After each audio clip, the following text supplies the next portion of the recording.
be right back. In this year 2025, how about you start thinking more about yourself? How about you be more positive? How about you start coming up with new, innovative, creative ideas?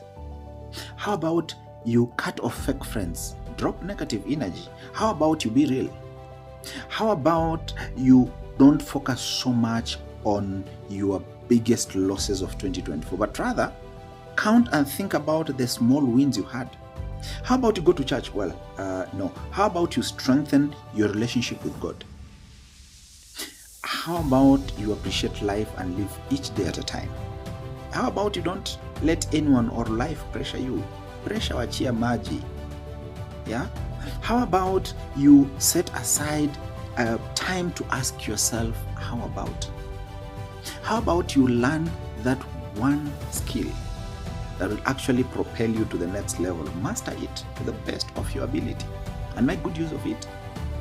How about you decide and deliberately become a blessing to someone? How about you ask yourself, how about? This is 2025. Life is too short. Learn how to appreciate yourself. Learn how to focus on yourself.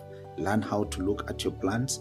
Learn how to be able to correct mistakes and move on. Enjoy 2025. How about you enjoy 2025? How about?